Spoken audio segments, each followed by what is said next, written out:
Ragman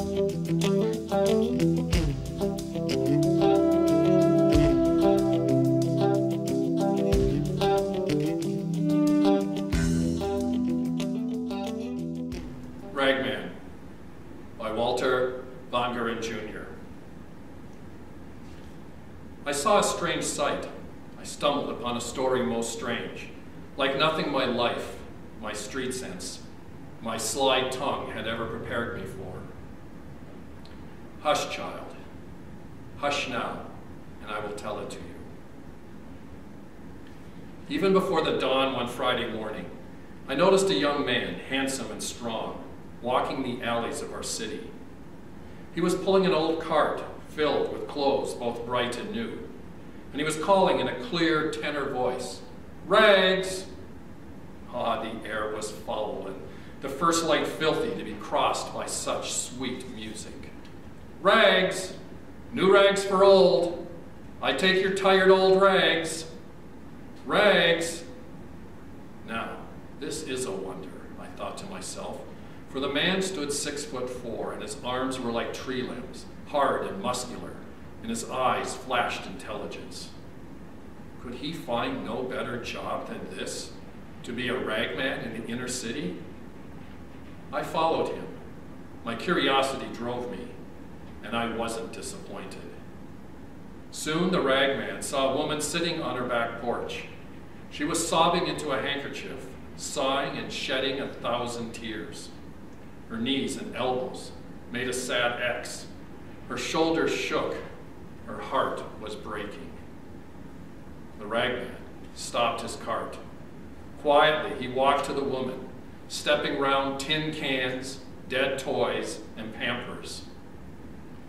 "Give me your rag," he said so gently, "and I'll give you another." He slipped the handkerchief from her eyes. She looked up, and he laid across her palm a linen cloth so clean and new that it shined. She blinked from the gift to the giver. Then, as he began to pull his cart again, the ragman did a strange thing. He put her stained handkerchief to his own face, and then he began to weep, to sob as grievously as she had done, his shoulders shaking. Yet she was left without a tear.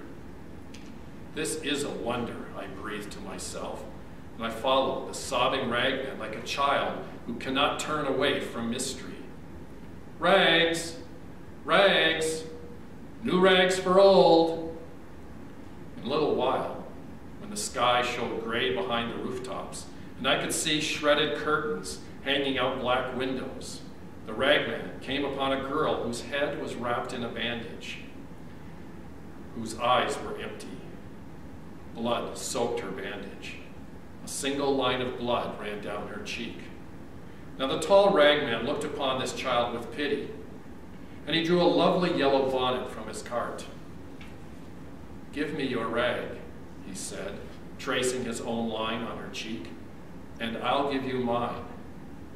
The child could only gaze at him while he loosened the bandage, removed it, and tied it to his own head. The bonnet he set on hers.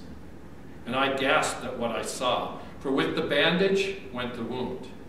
Against his brow it ran a darker, more substantial blood, his own.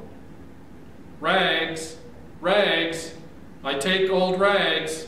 cried the sobbing, bleeding, strong, intelligent ragman. The sun hurt both the sky now and my eyes.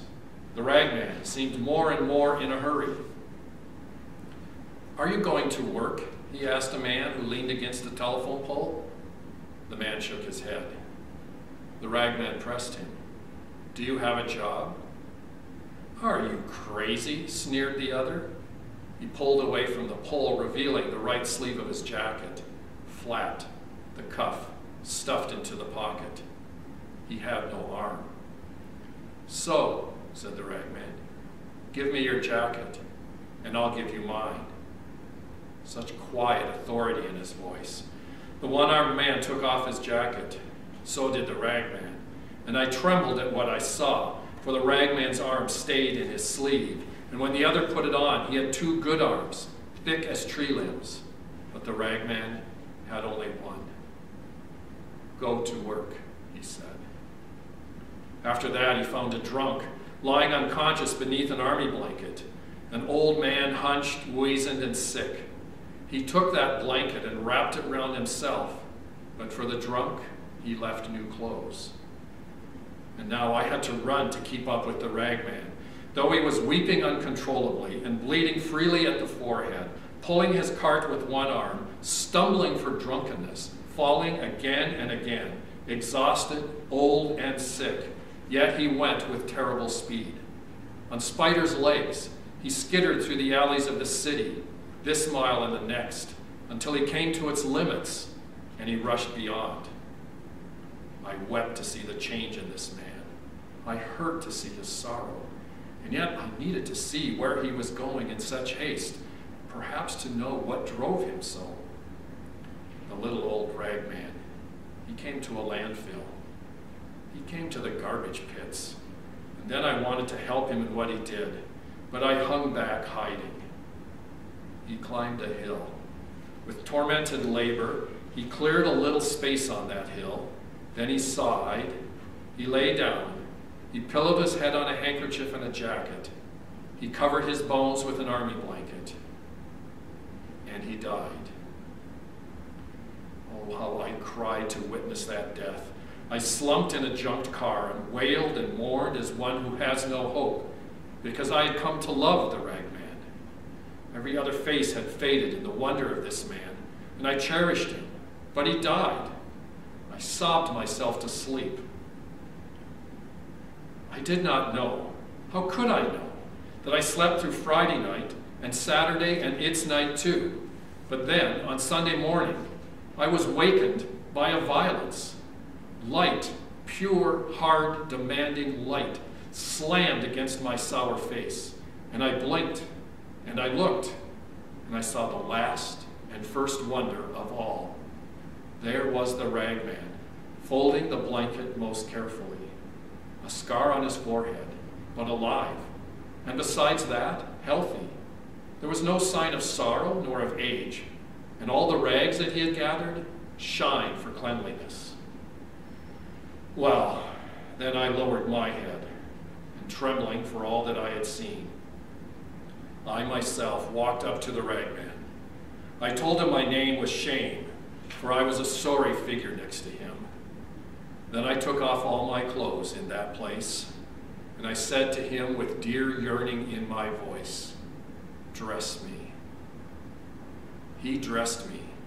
My Lord put new rags on me, and I am a wonder beside him. The ragman, the Christ.